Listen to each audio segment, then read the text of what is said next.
பீகிரு சொந்தங்களுக்கு வணக்கம். இன்னைக்கு நேர்காணல நம்மளுடைய இருந்திருப்பவர் புவிசார் அரசியல் விமர்சகர் திரு கணேஷ்குமார் அவர்கள். வணக்கம். வணக்கம், ஜெய்ஹிந்த். நம்மளோட இந்தியா நாட்டோட அமெரிக்க தூதர் திரு செர்ஜியோ கோர் அவர் இப்ப ஸ்ரீநகர், ஜம்மு அண்ட் காஷ்மீர்லாம் ஒரு 2 நாள் விசிட்டா வந்திருக்காரு. வந்தோடனே பத்திரிகையாளர் சந்திப்புல அவர் சொல்லியிருக்காரு, ஜம்மு அண்ட் காஷ்மீர் ஒரு இம்பார்ட்டன்டான பார்ட் இந்தியாவோட அப்படின்னு சொல்லியிருக்காரு. அதற்கு எதிர்ப்பு தெரிவிச்சு பாகிஸ்தான் அவங்களுக்கு சம்மன் அனுப்புறது, கண்டனம் தெரிவிக்கிறதுன்னு சொல்லிட்டு கொந்தளிச்சிருக்காங்க பாகிஸ்தானு. நம்ம இங்க இருக்கிறவங்க எப்போ போல வரவேற்று இது உண்மைதானே, அவர் ஒன்றும் புதுசா சொல்லலையேங்கிற மாதிரி இங்க ஒரு பேச்சு போயிட்டு இருக்கு. அவர் சொன்னதை பத்தி உங்களுக்கு பார்வை? புதுசா தான் சொல்லியிருக்காரு. முதல்ல நம்ம இந்தியா தான் முதல்ல வாழ்த்து சொல்லணும். முதல் தடவையா வானிலை மாறுகிறது. அதாவது ஃபர்ஸ்ட் இந்த பாட்டோட ஏனோ வானிலை மாறுது, அந்த பாட்டு ஏதாவது பிஜிஎம்மாக வச்சு முடிஞ்ச ஏதாவது ஷார்ட்ஸ் ஏதாவது போடுங்க. ஏன்னா அமெரிக்காவை பொறுத்த வரைக்கும் பாகிஸ்தான் தான் செல்லப்பில்லை, இல்லை மாற்று கருத்தே கிடையாது. இப்போ கூட இது ஒரு ஆழம் பார்க்குற ஒரு வைபவமாக கூட இருக்கலாம். ஸோ இங்கே பிரச்சனை அது கிடையாது. அமெரிக்காவை பொறுத்த வரைக்கும் பாகிஸ்தான் ஆக்குபைடு காஷ்மீர் அப்படின்றது தனி நாடு. அது ஆசாத் காஷ்மீர்னு சொன்னாலும் பாகிஸ்தான் அட்மினிஸ்ட்ரேடு காஷ்மீர்னு போடுவானுங்க. அவங்களுக்கு வெக்கமும் கிடையாது. ஏன் இந்த மாற்றம்? இல்லை இதான் வரேன். அவங்களுக்கு வெக்கமும் கிடையாது, மானமும் கிடையாது, சூடு சொரணை கிடையாது. காரிய பைத்தியம், காரியவாதிங்க அப்படின்னா அமெரிக்காக்காரனுங்க, யூகேக்காரனுங்க, ஐரோப்பிய ஒன்றிய கண்டம் தான். அவனுங்க நல்லா இருக்கணும், அவனுங்களால நம்ம நல்லா இருக்கலாம், ஆனால் அவங்கள மீறி நல்லவனாக இருக்கக்கூடாது. இந்த ஏதோ ஒரு படம் அந்த படத்தை வாசனம் தான் ஞாபகம் வருது. அந்த மாதிரி ஒரு கேவலமான புத்தி பட்சவனுங்க தான். ஸோ அதில் இப்போ இந்த ஆள் அமெரிக்கா காலியாயின்னு இருக்கு. இப்போ பாகிஸ்தான் ஊற்றி மூடின மாதிரி தான், ஆல்மோஸ்ட் ஊற்றி மூடின கதை. ஸோ இப்போ இந்த பிராந்தியத்தில் பாகிஸ்தான் அட்மினிஸ்ட்ரேட் காஷ்மீர்னு அவன் சொல்கிறான்ல, பாகிஸ்தான் ஆக்குபைடு காஷ்மீர் இருக்கு இல்லையா, அந்த பாகிஸ்தான் ஆக்குபைடு காஷ்மீரோடைய கண்ட்ரோல் பாகிஸ்தானுக்கு போயிடுச்சு. ஸோ இப்போ தனியாக வராங்க அப்படின்னா அது இந்தியாவோடைய ஒரு விழுந்த பகுதியாக தான் பார்க்கணுமே தவிர அது பாகிஸ்தானோட பகுதி கிடையாது. அன்றைக்கும் கிடையாது, இன்றைக்கும் கிடையாது, என்றைக்குமே கிடையாது. அது இந்தியாவோட பகுதி. இவ்வளோ நாள் அமெரிக்கா இந்தியாவோட பகுதியாக அங்கீகரிக்காமல் வச்சுருந்தானுங்க. இதுக்கு காரணம் என்னென்னா, இந்த பிராந்தியத்தில் உலகத்தில் எல்லா இடத்துலையும் நான் தான் பெரிய அண்ணன். இந்த பிராந்தியத்தில் பாகிஸ்தான் ப்ராக்சி வச்சு பெரிய அண்ணன். தென்சீன கடற்கு பகுதியில் பார்த்தீங்கன்னா தைவானை வச்சுக்கின்னு, குவாமை வச்சுக்கின்னு நான் பெரிய அண்ணன். அதே மாதிரி ஆப்பிரிக்காவில் போனீங்கன்னா ஒரு 4 நாடை பிடிச்சி வச்சுன்னு பெரிய அண்ணன். சவுத் ஆப்பிரிக்கா பிடிச்சி வச்சுன்னு பெரிய அண்ணன். இதை மாதிரி தான் அவனுக்கு ஆட்சி பண்ணாங்களே தவிர மற்றபடி அவனுக்கு பெரிய அண்ணன்லாம் ஒன்று கிடையாது. இது மாதிரி ப்ராக்சியில் தான் ரூல் பண்ணுவானு. இன்றைக்கி காலி பண்ண வேண்டிய நேரம் வந்துருச்சு. பாகிஸ்தான் ஆக்குபைடு காஷ்மீர்லேருந்து பாகிஸ்தான் காலி பண்ணுறாங்கன்னா அப்போ யார்கிட்ட போகணும்னா கண்டிப்பாக நேச்சுரலி இந்தியாவோட பகுதி தான். அவன் பாகிஸ்தான் ராணுவம் வெளியில் போனோம், இந்தியா உள்ளே போந்து அந்த இடத்த எடுக்கணும். இவர் தான் நடக்கணும். இதுக்கு யார் இவ்வளோ நாள் தடையாக இருந்தா அப்படின்னா பாகிஸ்தான் கிடையாது, சீனா ஓரளவு தடை, அமெரிக்கா பெருமளவு தடை. நம்ம ஆப்ரேஷன் சிந்தூரில் பாகிஸ்தானை நம்ம பார்த்தோம், சண்டை போட்டோம்னு சொன்னால் அது ஒரு பொய். பாகிஸ்தானோட நம்ம இனிமேல் சண்டை போட்டதே கிடையாது. 1948 கூட அப்புறமா இன்று வரை நாம் பாகிஸ்தானோட சண்டையே போட்டது ஒரு சண்டை கூட கிடையாது. பயங்கரவாதிகள்ன்றது அப்புறமா பாகிஸ்தான் பின்னாடி இருக்கக்கூடிய அமெரிக்காவோடு தான் நம்ம இத்தனை நாள் சண்டை போட்டோம். பாகிஸ்தான் பின்னாடி இருக்கக்கூடிய ஐரோப்பிய ஒன்றிய நாடுகளோட தான் நம்ம இத்தனை நாள் சண்டை போட்டோம். பாகிஸ்தான் பின்னாடி இருக்கக்கூடிய சீனாவோடு தான் நம்ம இவ்வளோ சண்டை போட்டோமே தவிர பாகிஸ்தானை 1948 அடித்து துவம்சம் பண்ணியாச்சு. இங்கே ப்ராப்ளம் பாகிஸ்தான் பின்னாடி இருக்கக்கூடிய நாடுகள். அதுதான் சொன்னால் proxy. Pakistan is a proxy of many. அதாவது பாகிஸ்தான் ஒரு தகாத ஒரு நாடு. எவனா அந்த நாட்டுக்கு யார் வேணா அப்பாவாக இருக்கலாம். ஸோ பைசா கொடுத்தா அப்பான்றோம், அந்த மாதிரி தான். ஸோ அந்த மாதிரி ஒரு நாடு, கேவலமான ஒரு நாடு. அந்த நாட்டுக்கு இவ்வளோ நாள் இவனுங்க சப்போர்ட் பண்ணியிருந்தானுங்க. இப்போ வெளில காலி பண்ணுறதுக்காக வந்திருக்கானுங்க. இப்போ கூட ஆழம் பார்க்கறதுக்காக இருக்கலாம் தான். என்ன ஆழம்? இது என்ன யூஸ் இருக்கு? என்ன ஆழம்னா, இப்போ ஆப்ரேஷன் சிந்தூர் போது எதுக்கு? இப்போ நான் என்ன கேட்குறேன், ஆப்ரேஷன் சிந்தூர் போது இந்தியாவும் பாகிஸ்தானும் அடிச்சினாங்க. உனக்கு என்ன வந்தது பாஸ்? சீன் என்ன? உனக்கு என்ன சீன் இந்த இடத்துல? ஸோ கிரானா ஹில்ஸில் போட்டு அடித்தோன்னே அமெரிக்கா பதறது. எதுக்கு பதறது? அப்போ நீ கூச்சி வச்ச ஆயுதமா? ஸோ இப்போ இவ்வளோ நாள் நீ பாகிஸ்தான் அணு ஆயுதம் வச்சிருந்த நாடுன்னு நீ எல்லாரையும் ஏமாத்திட்ட. ஸோ பாகிஸ்தான் அணு ஆயுதமே இல்லை எனக்கு தெரிஞ்ச வரைக்கும். வேற யாரோட அணு ஆயுதத்தை கடனாக வாங்கி இங்கே பார்க் பண்ணி வச்சிருக்கேன்னு நான் சொல்கிறேன். என்னோட தனிப்பட்ட கருத்தாக சொல்கிறேன். திட்டவன் திட்டுட்டோம், ஆதரவு சொல்கிறவன் ஆதரவு சொல்லிட்டோம். என்னுடைய தனிப்பட்ட கருத்தா பாகிஸ்தானுக்கு துப்பு கிடையாதுங்க. பாகிஸ்தானில் கோதுமாவிலையும் யுரானியம் என்ரிச் பண்ணி ஏக்யூ கான் கொண்டு அப்படியே நொட்டிட்டாரான் பாகிஸ்தானில் அணு ஆயுதம். அதில் எப்படின்னா, மே மாதம் 12ஆம் தேதி 1998 நாம் இது பண்ணோம், வெடித்தோம் அணு ஆயுதம். 16 நாளில் இந்த காரியம் இல்லை, செத்தப்ப காரியம், அது மாதிரி 16ஆவது நாள் பாகிஸ்தான் அணு ஆயுதம் செஞ்சிருச்சான். இதை நான் நம்பணுமா, இந்தியா நம்பணுமா, இந்தியாவில் இருக்க எத்தனை பேர் நம்பணும், உலகம் நம்பணுமா? இதை விட ஒரு கேவலமான ஒரு விஷயம் உலகத்தை நம்ப வைக்கவே முடியாது. ஸோ அதே மாதிரி சாங்ஷன்ஸ் போடும்போது இந்தியாவுக்கு முதல்ல தனியாக போட மாட்டாராம். இந்தியாவுக்கு தனி சாங்ஷன்ஸ் கிடையாது, மொத்தமாக சேர்த்து எல்லாரும் சேர்ந்து இந்தியாவுக்கும் பாகிஸ்தானுக்கும் சேர்த்து சாங்ஷன் போடுவாங்களாம். உன் சாங்ஷன் தூக்கி குப்பையில் விடான்னு வாஜ்பாய் அன்றைக்கே சொன்னார். அதனால தான் பாகிஸ்தான் அணு ஆயுத நாடுன்னு சொன்னால் நான் சிரிக்கிறதா என்ன பண்ணுறதுன்னு தெரில. அது பாகிஸ்தான்ன்றது அணு ஆயுதத்தை கடன் வாங்கிய நாடு, அவ்வளோதான். அதனால தான் இப்போ அணு ஆயுதம் இருக்குதா இல்லையான்னு பாகிஸ்தான் சொல்லணும். முஞ்சா சர்ஜி அகர் இருக்கார்ல, அவர்கிட்ட சொல்லி அமெரிக்காவில் சொல்லி அங்கே நீங்கள் சொன்னீங்களே கண்டனம் தெரிவித்தாங்கன்னு, சர்ஜி அகருக்கு தான் கண்டனம். பாகிஸ்தானில் தூதரே கிடையாது அமெரிக்காவுக்கு, ஓகேவா? தூதரை அப்பாயின்ட் பண்ணல, இனி தெரிஞ்ச வரைக்கும் இப்போ இருக்கு தூதர் கிடையாது. தூதர் போட்டால் பார்த்துக்கலாம், ஏன்னா அந்த நாடே உங்களோட கண்ட்ரோலில் தான் இருக்குது. அதனால தூதர் இதுக்கு தனியாக வச்சாங்க இல்லை, எதுக்கு தனியாக தூதர்லாம் போட்டு அது வேற, அதாவது பாகிஸ்தான் வேற அமெரிக்காவோடைய இது வேற எல்லாம் கிடையாது. பாகிஸ்தான்றது ஒரு அவுட் ஹவுஸ், கெஸ்ட் ஹவுஸ்னு எடுத்துக்கலாம். எப்போ வேணா வந்துட்டு எப்போ வேணா போகலாம். அவுட் ஹவுஸ்னா மெயின்டைன் பண்ணணும், கெஸ்ட் ஹவுஸ்னா அவன் பார்த்துக்குவான், அவன் மெயின்டைன் பண்ணுறவன். ஸோ அதனால பாகிஸ்தான்றது கெஸ்ட் ஹவுஸ் மாதிரி தான். ஸோ அவன் மெயின்டைன் பண்ணிப்பான்னு போட்டு இப்போ அவனுக்கு டைம் மாறுது. இப்போ நேற்றுக்கு ஒரு சிஐஏவோடைய பெரிய அதிகாரி ஒருத்தர் வந்து ஒரு பேட்டி கொடுக்குறாரு. அதில் வந்து சிஐஏவும் அமெரிக்காவோட உளவுத்துறையும் யாரை பார்த்து ரொம்ப பயப்படுது அப்படின்னு ஒரு கேள்வி கேட்குறாங்க. அதுக்கு அவர் சொல்கிறாரு, இப்போது பயம்ன்றதெல்லாம் வேற, இப்போ ஒரு நாட்டை பார்த்து அது அமெரிக்காவை கண்ணில் பார்த்து நேராக டு லுக் இன் த ஐ அப்படின்னோம்ல, கண்ணில் பார்த்து பேசக்கூடிய, அது டிக்டேட் பண்ணக்கூடிய அளவுக்கு ஒரு நாடு உலகத்தில் இருக்குன்னா அது இந்தியா தான் அப்படின்னு நான் சொல்லலை, இந்தியா சொல்லலை. அமெரிக்காவில் சிஐஏல முக்கிய பொறுப்பில் இருந்த ஒரு ரொம்ப நாளாக உளவு அதிகாரி வந்து இன்னைக்கு ப்ரொமோட் ஆகி ஃபாரின் பாலிசியை டிக்டேட் பண்ணுற அளவுக்கு இருக்கக்கூடிய ஒரு அதிகாரி சொன்ன விஷயம் என்னன்னா இதுதான்.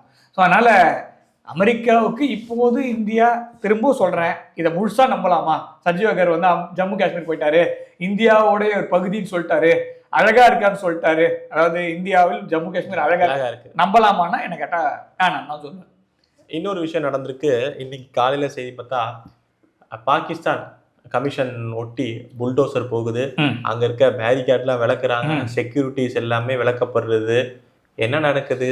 72 மணி நேரத்துக்கு முன்னாடி உனக்கு பண்ண அதே கூத்துதான். இப்ப நீங்க நாம பண்ணதை மாத்திரம் நம்ம எல்லாருமே பேசணும்ல.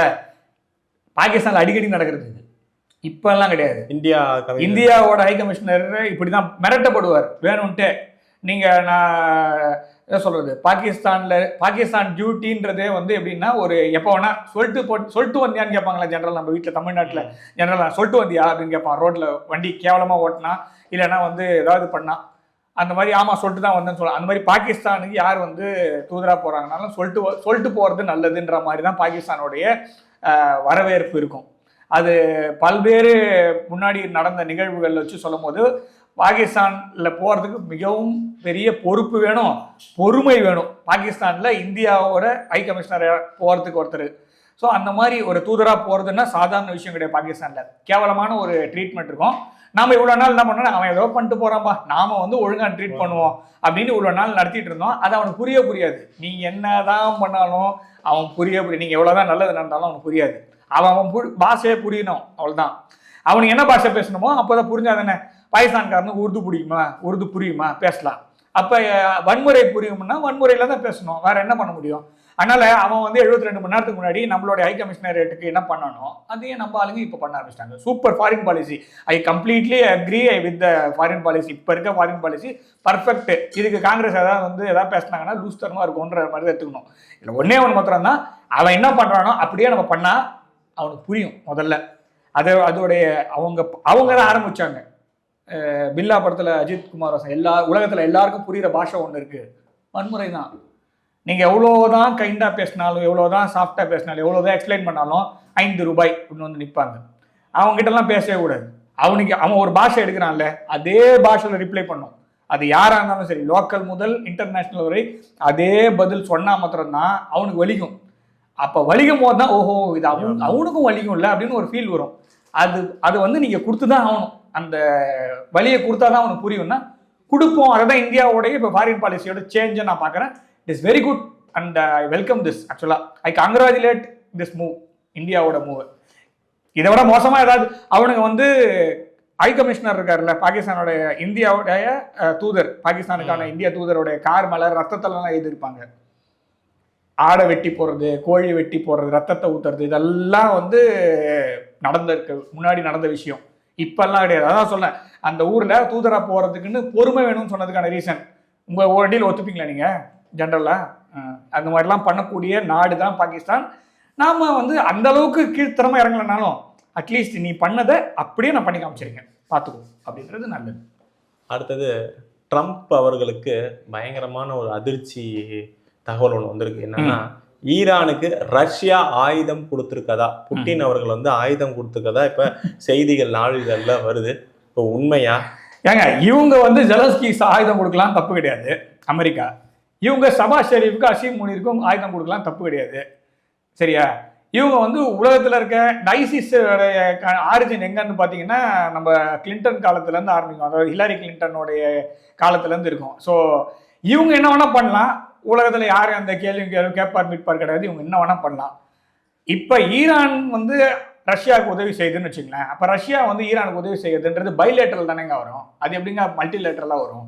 இப்போ அமெரிக்காவுக்கும் ஈரானுக்கும் சண்டை, ஓகேவா? ரஷ்யாவுக்கும் ஈரானுக்கு சண்டை கிடையாது. அவன் என்ன வேணா ஆயுதம் சப்ளை பண்ணிட்டு போறான். நான் என்ன கேட்குறேன், உக்ரைன் அவ்வளோ பெருசாக நொற்ற நாடு. உக்ரைனில் வந்து அவ்வளோ ஆயுதங்கள்லாம் அப்படியே இப்படி மரத்தில் காய்க்குதா, இல்லை அப்படியே பூமி தோண்ட தோண்ட ஆயுதமாக வருதா? எவனோ ஒருத்த கொடுக்குறான்ல. அமெரிக்கா சப்போர்ட் பண்றாங்க ஓப்பனா. அப்போ நீங்க வந்து இந்த மாதிரி பேசுறதே கேவலமான ஒரு, அதாவது இது டபுள் ஸ்டாண்டர்டோடைய கோர், இது உச்சம், அராஜகத்தின் உச்சம், அரகன்ஸோட உச்சம். மேபி இது ரெண்டும் ஒன்றா ரிலேட்டடாக இருக்கு. அண்ணன் சீமான் நோட் செய்வோம், அவ்வளோதான். ஏன்னா அராஜகமும் அரகன்ஸும் ஒரே மாதிரி தான் இருக்குது. ஸோ அப்படிப்பட்ட ஒரு விஷயமா பார்க்குறோம். ஸோ இவங்க வந்து ஜெலன்ஸ்கிக்கு ஹெல்ப் பண்ணலாம். 5 வருஷமா ரஷ்யாவுடைய பொருளாதாரத்தை சின்ன பண்ண இருக்கிறதுக்கு என்ன வேணா செய்யலாம். ஈரானுக்கு ரஷ்யா உதவி செய்தால் உங்களுக்கு என்ன வந்தது? அவன் அப்படிதான் ஏங்க. அப்போ ஈரானில் வந்து உலகத்தில் இருக்க எல்லாருமே சேர்ந்து அடின்னு சொல்கிறேன். ஆக்சுவலாக ஈரான் வந்து எந்த ஒரு நாட்டு மேலேயும் எந்த ஒரு போரும் தொடக்கவே இல்லையே. எனக்கு சொல்ல, நீ 79லேருந்து எடுத்தால் கூட பெரிய போர் தொடுக்கவே இல்லை. 250 வருஷத்தில் 225 வருஷம் நீ தான் போரில் இருக்கிற. ஃபஸ்ட்டு நீ தான் இருக்கிற லிஸ்ட்டில். 250 வருஷம் நீ நாடாக ஃபார்ம் ஆகி 250 வருஷம் ஆச்சுப்பா. 250 வருஷம் கொண்டாடின்னு இருக்க. 225 வருஷம் சண்டை போட்டுன்னு இருக்கிற நீ. உலகம் முழுக்க 800 பேஸ் வச்சிருக்கிற நீ த்ரெட்டா, ஈரான் த்ரெட்டா? ஈரானுக்கு ஏன் ரஷ்யா உதவி செய்யக்கூடாதுன்ற கேள்வியை என்ன அமெரிக்கன்னா பதில் சொல்லட்டும். ஏன் செய்யக்கூடாது? நீ வந்து பாகிஸ்தானுக்கு ஆயுதம் சப்ளை பண்ற. இப்போ F-16 பாகிஸ்தானுக்கு கொடுத்துட்ட, F-35 என்னை வாங்கிக்க சொல்ற. இதை விட கேடுகட்ட ஒரு புவிசார் அரசியலோ, கேடுகட்ட ஒரு இன்டர்நேஷனல் அரசியலோ பார்த்ததே கிடையாது எவனுமே. அப்போ F-16 அவனுக்கு கொடுத்துட்டல, F-35 எனக்கு கொடுத்துட்டல, இதில் எது ஜெயிக்கும்? ஆக முதல்ல எவனும் ஜெயிக்கவும் கூடாது, எவனும் தோக்கவும் கூடாது. 2 பேரும் அடிச்சு செத்தா அமெரிக்காவோட வீட்டில் எவனாவது அப்போ ஒரு இந்தியனோ ஒரு பாகிஸ்தானோ செத்து போனான்னா அந்த காசுல, அந்த துட்டுல அமெரிக்காவில் இருக்கக்கூடிய ஒருத்தன் வீட்டில் அடுப்பு எரியும். அதானே சொல்ல வரீங்க நீங்க? ஸோ F-16 அவனுக்கு கொடுப்பேன், F-35 எனக்கு கொடுப்பேன், அவனுக்கு பேட்ரியாட் கொடுப்பேன், எனக்கு ஆரோ கொடுப்பேன். 2 பேரும் அடிச்சு சாங்கடா. அதே மாதிரி தான் சவுத் கொரியா, நார்த் கொரியா. உலகம் நார்த் கொரியாவோட அதிபரை அதுதான் இப்போ வந்து இப்ப சவுத் கொரியால இருந்து காலி பண்றாரு சாமான் நிக்காலோ. ஸோ அந்த சாமான் நிக்காலோனால இப்ப north Korea Kim Jong Un வந்து என்னுடைய நண்பர் கைப்பிடிச்சு கூட்டினாங்க. அவரு சொல்றாரு, ட்ரம்ப் சொல்றாரு, அவருக்கு வந்து பைடன் ஒபாமாலாம் பிடிக்காதான், தன்னை தான் பிடிக்குமா. யாரு? ட்ரம்ப் தான் பிடிக்கணும். ஆனா ஒரு விதத்துல நான் அதை ஒத்துக்கிறேன். ஏன்னா ட்ரம்ப் மாத்திரம் தான் எனக்கு தெரிஞ்ச வரைக்கும் அமெரிக்க ஜனாதிபதிகள் ஒரே ஒருத்தர் வந்து இந்த கொரிய தீபகற்பத்தில் முக்கியமாக கொரியா ப்ராப்ளத்தை பெருசாக எடுத்து பேசி 2 பேரும் பேச்சுவார்த்தை நடத்தி ஒரே அமெரிக்க அதிபர் கொரியாவுக்கு சென்று அந்த டீமிலிட்டரி ஜோன் அதில் கிம் ஜாங் உன்னை நேரில் பார்த்து கை குலுக்கி பேசி கைப்பிடிச்சு நடந்தது அவர் மாத்திரம்தான். அதனால நான் அதை வரவேற்கிறேன். அந்த விஷயத்துல மேபி ஏன்னா யாருமே பார்த்ததில்லை, ஒரே ஒருத்தர் தான் பார்த்துருக்காருன்னா அவர் பிடிக்கும்னு சொல்றேன்ல. இப்போ எனக்கு வேற யாருமே தெரியாது. ரேஸ்ல 10 பேர் ஓடி ஜெயிச்சா பரவாயில்ல, உடனே ஒரு ஆள் தான் நான் ஜெயிக்கிறது தான் கரெக்ட். பெரிய விஷயம் எல்லாம் இல்லை, சிம்பிள் தான். அதனால அது ஓகே. விஷயம் என்னன்னா, நீ ஈரானுக்கு எதிராக இவ்வளோ வேலையை செய்கிற, ஈரானை எதிர்த்து இவ்வளோ ஆப்ரேஷன்ஸ்லாம் பண்ணிட்ட. ஈரானுக்கு ரஷ்யா பண்ணுறது பெரிய விஷயமே கிடையாது. பண்ணிட்டோன்ற நான் எல்லாம். இப்போ பாகிஸ்தானுக்கு அமெரிக்கா ஆயுதம் சப்ளை பண்ணும்போது நான் என்ன பண்ணுங்க? நான் வந்து அடி வாங்கிக்கணுமா? அமெரிக்கா ஓகே, அமெரிக்கா தானே. அமெரிக்கா வந்து ஒரு எங்கள் ஆளுங்க நிறைய பேர் அங்கே இருக்காங்க. அமெரிக்கா வந்து உலகத்தின் பெரிய ஃப்ரீடம். அதனால இந்தியா தோத்தா பரவாயில்ல. இப்படி ஒரு எண்ணம் இருந்ததுன்னா மாற்றிக்கிங்க தயவுசெய்து. மாறுது, காலங்கள் மாறுது. பாகிஸ்தானுக்கு அமெரிக்கா ராணுவ உதவி ஏதாவது செஞ்சதுனாலும் பொலக்காட்டு வாங்குவோம். அப்படி வாங்கினது அமெரிக்கா தான். அதான் சொன்னேன், ஆபரேஷன் சிந்தூரில் கூட்டலும் பெருக்கலுமா வாங்கினது அமெரிக்கா தான். சரி, நான் உனக்கு அதாவது என்ன சொல்கிறாங்க அப்படின்னா, நீ F-35 கொண்டு வந்து நிறுத்தினாலும், J-35ன்றது சைனாவோட விமானம், அதே கொண்டு வந்து நிறுத்தினாலும், நீ காத்துல இருந்தா தான் கண்ணுக்கு தெரியாது, விமானம் எங்கேயாவது ஒரு இடத்துல இறக்கி தான் ஆகணும், நீ இறக்குற இடத்துல அடிப்போன்றாங்க. இதுக்கு என்ன சொல்றீங்க? நீ காத்துல வேலை இருக்கும் போது தான் கண்ணு தெரியாதுன்னு சொல்ற. எது நம்ம ஊர்ல வந்து பக்க பக்க இடியாப்பு வித்தது தெரியுமா? F-35 ஒரு விமானம் நம்ம ஊர்ல இடியாப்பு வித்தது கேரளால. ஓகே, அந்த விமானம் காத்துல தான் கண்ணுக்கு தெரியாதான். சரி ஓகே, காத்துல இருந்தா தானே கண்ணுக்கு தெரியாது. பாகிஸ்தான் தரையில் நிக்குதுல, பாகிஸ்தான்ல ஏதோ பறந்துக்கினே இருப்பே நீ, அவ்வளவு பெரிய ஆளா நீ? பறந்துக்கினே நீ எவ்வளவு நேரம் பறக்கிறியோ பறக்க விட்டு இறங்கணும்னு அடிக்கிறேன் நான். இப்ப என்ன பண்ண போறேன்? ஸோ அமெரிக்காவுடைய அதிகாரம், அழிச்சாட்டியம், ஆணவம் பாகிஸ்தான் மூலமாக வெளிக்கொண்டு வரப்படும். அதன் மூலம் அழியும் கண்டிப்பா. பாகிஸ்தான இன்னொரு செய்தி வந்திருக்கு என்னன்னா, இம்ரான் கான் அவர்களை வந்து ஒரு மருத்துவமனைக்கு ஷிஃப்ட் பண்ணணும், அவர் உடல்நிலை வந்து ரொம்ப மோசமாக இருக்குன்னு சொல்லிட்டு அங்கே இருக்கிற உச்ச நீதிமன்றம் வந்து ஒரு தீர்ப்பு கொடுத்து மனைவி அவங்க சகோதரிலாம் போய் பார்த்துட்டு வந்ததா செய்திகள் வருது. என்ன ஆச்சு இம்ரான் கான் அவர்களுக்கு? இம்ரான் கானை உயிரோட வச்சுக்கணும், ஜஸ்ட் லைக் வெஜிடபிள். அவரை கொண்டுட்டா பெரிய பிரச்சனை வந்துடும். நம்ம ஒரு வாரத்துக்கு முன்னாடி நம்ம பேசும்போதே உயிரோட தான் இருக்காருன்னு சொன்னதுக்கான காரணம் வந்து, கொண்டுட்டா முடிஞ்சு போச்சு. பாகிஸ்தான்ல மிகப்பெரிய பஞ்சாப்லேயே பிரச்சனை வரும். நான் சொல்ல பஞ்சாபும் சிந்தும் சேர்ந்து பிரச்சனை, கொல்ல மாட்டாங்க. ஆனா அவரால் எந்த ஒரு இப்போ சப்போஸ் நாளைக்கு ரிலீஸே பண்றாங்க, இப்போ சுப்ரீம் கோர்ட் வந்து ஆஸ்பத்திரியில் வச்சு ட்ரீட்மெண்ட் கொடுக்க சொல்லியிருக்கு, அவர் வந்து உடல்நிலையே கொஞ்சம் தேறி வராரு, அப்போ கூட அவரால் பேச முடியாத அளவுக்கு தான் ஒரு டிஸ்சார்ஜே பண்ணுவாங்க. பாகிஸ்தானை பொறுத்த வரைக்கும் ஒன்று கொண்டுடுவாங்க, பெனாசிர் பூட்டோ மாதிரி, ஜியா உல் ஹக் மாதிரி, அதாவது பண்ணி கொண்டுடுவாங்க. ஓகேவா? அப்படின்னு நாடு கடத்திடுவாங்க. முஷரஃப் மாதிரி, நவாஸ் ஷெரீஃப், இப்ப சபா ஷெரீஃப் இருக்கார்ல, இவங்க அண்ணன் தான் ஓடிவிடுவாரு.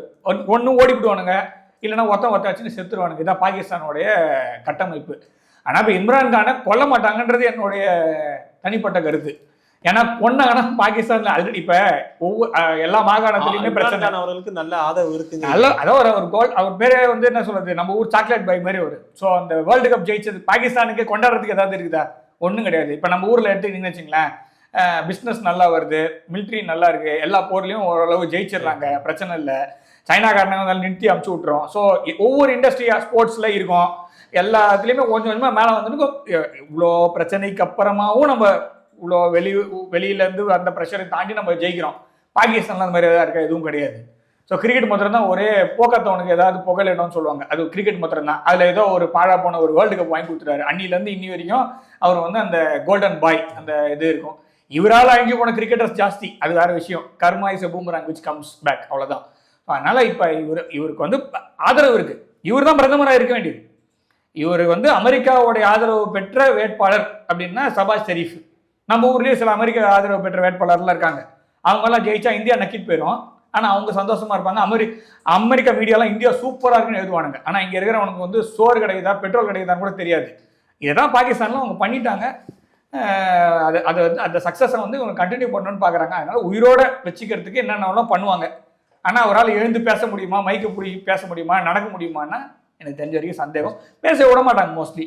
உயிரோட இருக்காரு, நலமாக இருக்கிறார் அப்படின்னு வேணா சொல்லலாம். நம்ம ஊர்ல நிறைய எக்ஸாம்பிள்ஸ். இட்லி சாப்பிட்டாரா, ஏதோ ஒன்று அவங்க ஊர்ல ரொட்டி கிட்டு ஏதாவது கொடுத்து தேத்தி வச்சா உண்டு, அவ்வளோதான், வேற எதுவும் இல்லை. இவ்வளோ நேரம் உங்கள் நேரத்தை நம்ம தளத்தை வந்து பயந்து வைக்க ரொம்ப நன்றி. நல்லதே நடக்கும். வாழ்க்கணும். வந்தே மாதரம்.